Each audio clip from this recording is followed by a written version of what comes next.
അതെ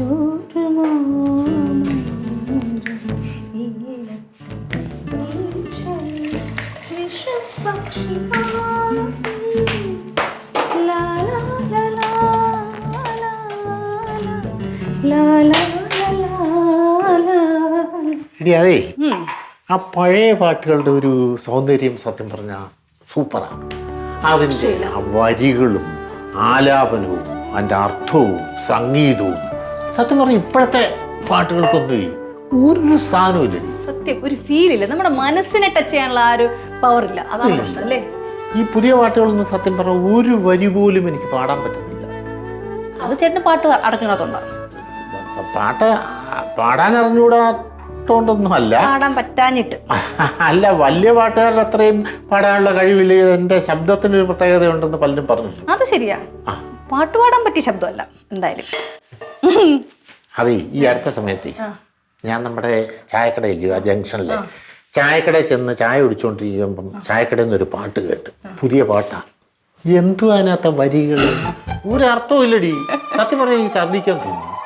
ഇപ്പോഴത്തെ പാട്ടുകളിൽ സത്യം പറഞ്ഞാൽ കുറേ സിനിമ ഇറങ്ങുന്നതിൽ ഒന്നോ രണ്ടോ നല്ല പാട്ടുകൾ ഇറങ്ങുന്നുണ്ടെന്നുള്ളതാണ് സത്യം. കുറച്ചു കാലം മുന്നേ ഒട്ടും കൊള്ളില്ലായിരുന്നു, ഒരു പാട്ടും കൊള്ളു. ഇപ്പൊ പിന്നെയും ഭേദമല്ലേ, കുറച്ച് ഭേദമായി തുടങ്ങി തോന്നുന്നു. ബഹളവും കാര്യങ്ങളും ഒക്കെയാ. ചായ ചേർത്തോ? ആ ചേട്ടാ ചേട്ടാ ഇത് ചേട്ടാ കുടിച്ചോ. ഇഞ്ചി ചായ? ആ ഇഞ്ചി ഇല്ലെന്നേ ഉള്ളൂ, സാധാ ചായ. കൊള്ളാം, അതാണ് കൈപുണ്യം.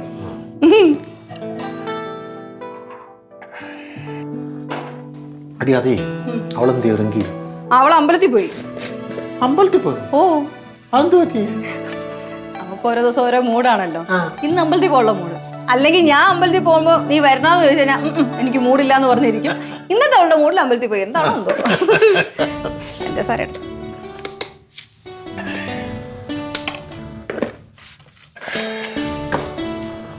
ഇത് ഇവിടെ ഇരിക്കട്ടെ, ഞാൻ ഇത് കൊണ്ട് കൊടുത്തിട്ട് കേട്ടോ. എങ്ങോട്ട് കൊണ്ട്? ഇത് രവിയായിട്ടുള്ള ചായ. ഞാൻ കൊണ്ടുപോ.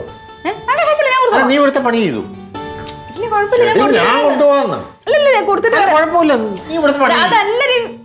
അതൊന്നും കാര്യമില്ല, എന്ന് ഞാൻ കൊടുക്കാം. നീ പണി ചെയ്തു. ചെല്.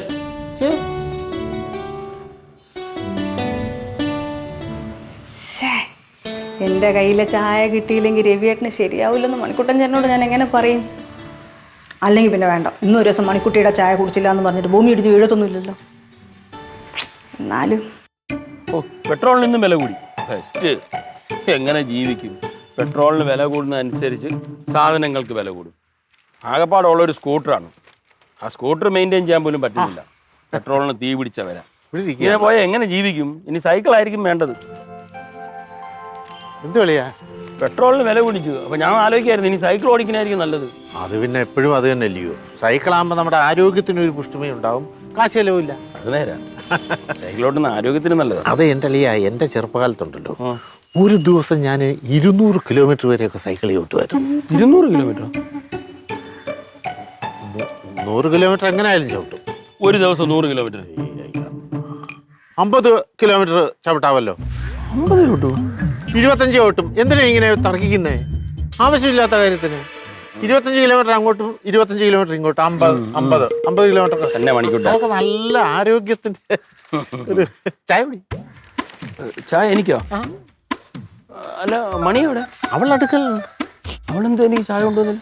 അല്ല, അടുക്കള ഇച്ചിരി പണിയുണ്ടല്ലേ. എന്ത് പണി? അല്ല, ഭയങ്കര പണിയാ. എത്ര പണിയും തിരക്കുവാണെങ്കിലും അവളാണല്ലോ എനിക്ക് ചായ. അല്ല, എനിക്ക് ചായ കൊണ്ടുവരാൻ ഇത്ര തിരക്കൊന്നും അവൾക്ക്.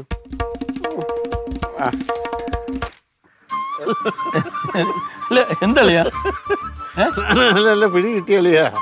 എന്ത് പിടി? അല്ല, അളിയന് അവിടെ കയ്യിൽ നിന്ന് ഒരു ചായ കുടിച്ചില്ലല്ലോ ഒരു പെർഫെക്ഷൻ വരത്തില്ലല്ലോ. അതെ, ശീലിച്ചു പോയതാ.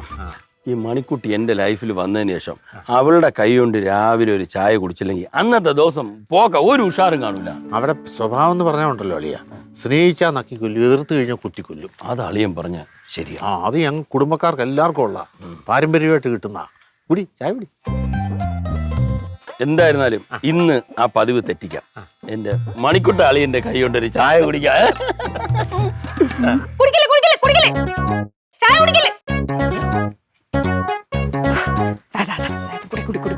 എന്ത് പണി? അല്ല ആ ചായയിൽ പഞ്ചസാര ഇട്ടില്ല. ആണോ? അല്ലല്ല ഇട്ടില്ല. അല്ല ഇതിനകത്ത് ഇട്ടമായിരുന്നല്ലോ, ഞാൻ കണ്ട് നീ ഇടുന്നത്. നീ പഞ്ചസാര ഇടുന്നത് ഞാൻ കണ്ടായിരുന്നു. ഇട്ടില്ലെന്ന് ഞാനല്ലേ ചായ ഉണ്ടാക്കിയത്. ഇതിൽ പഞ്ചസാര ഉണ്ട്. ഈ ചായയില് ഇതിലും പഞ്ചസാര ഉണ്ടല്ലോ, ഇതിലും മധുരമുണ്ട്. പഞ്ചസാര ഉണ്ടായിരുന്നു. ഉണ്ടല്ലേ? ഞാൻ മറന്നുപോയല്ലോ. ഈ തിരക്ക് ആടി അഭിനയിക്കുന്നത് എനിക്ക് അറിഞ്ഞുകൂടാതെ തന്നെ. ഞാൻ തിരക്കിനിടെ ഇത്ര ഒരെണ്ണം കൂടെ ഞാൻ കുടിച്ചോളാം. പറഞ്ഞില്ലേ, അവൾക്കും നിർബന്ധമാ. അവള് തന്നെ രാവിലെ എനിക്ക് ചായ തരണം എന്നുള്ളത്. അളിയൻ പറഞ്ഞ നേരാ, സ്നേഹിക്കാൻ ഇവളെ കഴിഞ്ഞ ആരും. അത് അളിയന്റെ ഒരു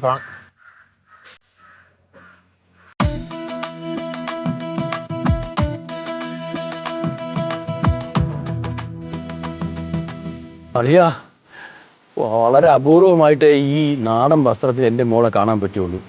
അതിനുള്ള ഭാഗ്യം ഇന്ന് കിട്ടി. മാമ എന്നും വിളിച്ചോണ്ട് കുട്ടിയുടുപ്പ് ഇട്ടോണ്ടേ എന്റെ കൈയും പിടിച്ച് നടക്കുന്ന എവിടെ ആ രൂപം എനിക്ക് ഇപ്പോഴും ഓർമ്മയാണ്. ഇപ്പൊ ഇതേ സാരി ഒക്കെ എടുത്തോണ്ട് വരുന്നു. വലിയ പെണ്ണായി മോള്. മക്കളെ എന്തിങ്ങനെ ബന്ധപ്പെട്ട് പോലെ പോയിക്കൊണ്ടിരിക്കുന്നത്? സാരി എടുത്ത ബോറായല്ലേ? പിന്നെ അത് വളരെ നന്നായിട്ടുണ്ട്. നീ ഇങ്ങനെ സാരി ഉടുക്കുന്നപ്പോഴേ എപ്പോഴും നീ ഷോർട്സും ജീൻസും അതുപോലെ ജിമ്മിലെ വസ്ത്രമൊക്കെ ഇടുന്നേ. പക്ഷെ ഇത് കണ്ടപ്പോഴേ അതിന്റെ ഒരു എക്സൈറ്റ്മെന്റിൽ ഇങ്ങനെ നോക്കി പോയതാണ്. എങ്ങനെയുണ്ടോ മാമ? നന്നായിട്ടുണ്ടോ? സൂപ്പർ ആയിട്ടുണ്ട്. ഇപ്പൊ ഇതിനെ കണ്ട കറക്റ്റ് മലയാളി മങ്കി. മങ്കിയോ? ഒന്ന് പോ മാമ അടുന്ന്. അതെ, കുളിച്ചോ? മക്കളെ ഞാൻ കുളിച്ചു. പിന്നെ നീ എന്ത് രാവിലെ അമ്പലത്തിലേക്ക് പോയിരുന്നു? അതൊക്കെ ഉണ്ട്, ഒരു കാര്യമുണ്ട്. അത് മാവനറിയാം. എന്തെങ്കിലും അതുപോലുള്ള അത്യാവശ്യം ഉണ്ടെങ്കിൽ മാത്രമേ ഇവള് രാവിലെ കുളിച്ചൊരുങ്ങി അമ്പലത്തിൽ പോയി ദൈവത്തിനോട് റെക്കമെൻഡ് ചെയ്യും. അതെനിക്ക് ഉറപ്പാണ്. അതെ, എനിക്ക് ചിരിച്ചോണ്ടിരിക്കാൻ സമയമില്ല. ഞാൻ കാര്യം പറഞ്ഞില്ല. കാര്യമൊക്കെ ഉണ്ട്, ഞാൻ പിന്നെ പറയാം. എന്തോ കാര്യമുണ്ട്. അളിയ അളിയ അളിയ എന്തിങ്ങനെ നോക്കുന്നേ? ഒന്നുമില്ല അളിയ, ഇവളെ എടുത്തോണ്ട് കിടന്നതിന്റെ കൊതി ഇതുവരെ തീർന്നിട്ടില്ല. ഇവള് വളരണ്ടായിരുന്നു. അത് ഒന്നുമില്ല.